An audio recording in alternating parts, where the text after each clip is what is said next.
My mother always said she knew when I was 3 I was going to be an artist, but when I was 3 I thought I was going to be an elephant. And I think all children draw.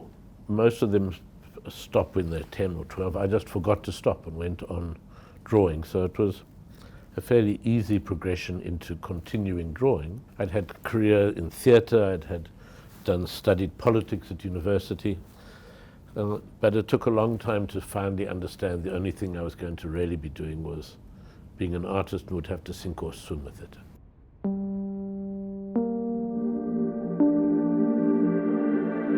I'm William Kentridge. I'm an artist living and working in Johannesburg, South Africa, where I've been all my life.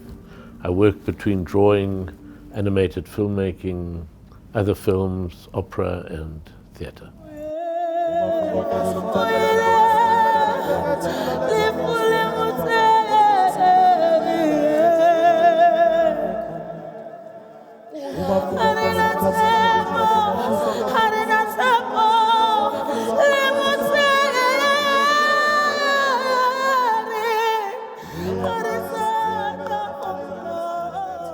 I think I had two vital teachers in my life. One was a combination. At university we had two fantastic lecturers from two different schools of Marxism, but the sense of understanding the world as process, as contradiction, as transformation came from those very Hegelian readings of Marx when an undergraduate.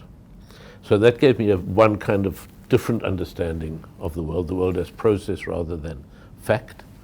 And the second were the theatre lessons at the theatre school, École Jacques Lecoq in Paris, which I went to a few years later, where even if I'm doing drawing, it is always filled with the different things that were learned at this school of movement. And if I'm working with either actors or with teaching students, it's usually exercises from the theatre school that I would use when teaching.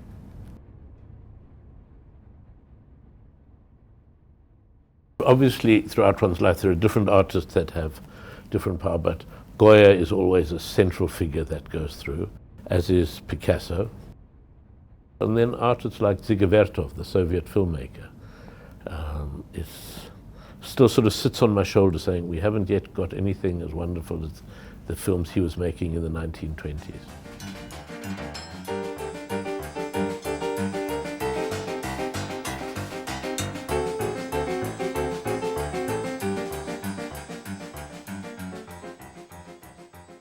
A lot of the artworks that I really love are ones that are not really there in my work at all, are not necessarily part of the work. So the bar at the Folies Bergère, the great Manet painting at the Courtauld Institute, would be one of the key paintings. Not that it really changes how my work operates. I'd love to be able to draw the way Philip Guston paints. There's still lives of Chardin that are very powerful. So much of the graphic work of Picasso still seems to me unmatched in work that is being done anywhere today. Most probably Catherine David's Documenta, which was the first huge-scale international exhibition I was part of in 1997. Both in terms of my work being seen around the world, that was a pivotal one, but also in terms of work by other artists. There was a room of Pistoletto sculptures from quite early on that for me transformed what the thinking about sculpture could be. The range of things that hovered at the edge of art making or just conceptual ideas that were present also opened my mind. I was always interested that, or pleased that my work was shown in group exhibitions with other contemporary artists, but for a long time I didn't understand quite what it was doing there. I didn't want to ask too many questions in case people suddenly said, yes, you're right, it shouldn't be here, let's take it out. But I came from Johannesburg, which was relatively conservative, so something like Carl Andre's pile of bricks didn't make any sense to me at all. I couldn't begin to follow it. Bruce Naumann's playing with himself in the studio seemed completely self-indulgent. Now I understand what they were doing and what the interest in the work is. But it took me a while I was already being shown in the international arena, to understand much of the work that was being made. And there's still some that I kind of understand, but it hasn't really changed its sense of value to me. Being here in New York, I would certainly say the Metropolitan Museum. I always have to go and do a pilgrimage to the Tiepolo paintings on the top of the stairs. There are so many extraordinary delights going through that museum. But in each city there are particular museums that have a strong drawing power. Can't avoid the Goyas in the basement of the Prado or the Velázquez's on the first floor of the Prado.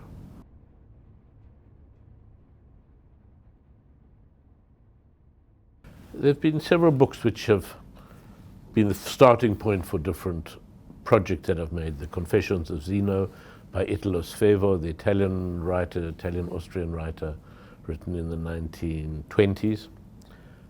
When I was an adolescent, that was a kind of transformative book, reading that book. How could someone in 1926 know what it felt like to be an adolescent in Johannesburg in 1970? So that was vital. A book of a collection of the plays of Mayakovsky, which also I've had since university days. I keep coming back to year after year, decade after decade, for the wildness of imagination that's there in those lines. Now, there are certain disciplines that I don't work with. I'm not a novelist. I can't write a novel. I'm not a poet. But I use a lot of poetry and a lot of text from other writers in the work. So I'm a gleaner of other people's brilliant insights rather than a constructor of them. I mean, I work a lot with dancers, with opera, with music, with theatre, so those feel part of the practice of the studio. They don't feel like a different discipline, even though they obviously have their own very specific skills and trainings. But the insights from those of how a dancer moves, where an impulse comes from, how a gesture or a voice comes from an actor, also come into the drawings, and from the drawings they move out into the theatre performance, into the considerations of how an opera should unfold. So there's a the studio feels very porous in the different forms being able to move in and out of it. Yeah, when I was at university, I worked in both theatre and in visual arts, and I was studying politics. And I was given good advice by people to say, you need to focus on one thing. If you're going to be an artist, make drawings. If you're going to be in theatre, do theatre. If you want to study politics, become an academic. Don't try to mix everything together. It was very good advice. So I stopped my university studies. I sold my etching press and closed the studio and went to study to be an actor. And it took me about 8 or 9 years to undo that good advice, to discover the only hope was, in fact, to mix all these different strains together and not try to be either a drawer or a theatre maker or a political theorist. Well, as we know, advice is only heard when you already know what the advice is. You think of all the thousands of pieces of advice one's been given in one's life, and there are 2 or 3 which have struck a chord.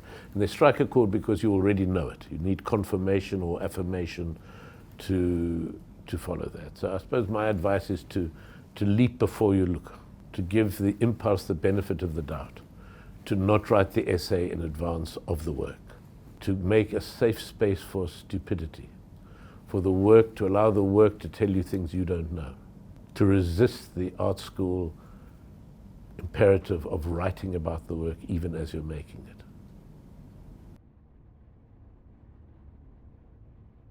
I mean, I think there's an influence, I hope, of people who see the work understanding the possibility of agency, the possibility of hand-making something rather than having to have a huge production behind it for the work to happen.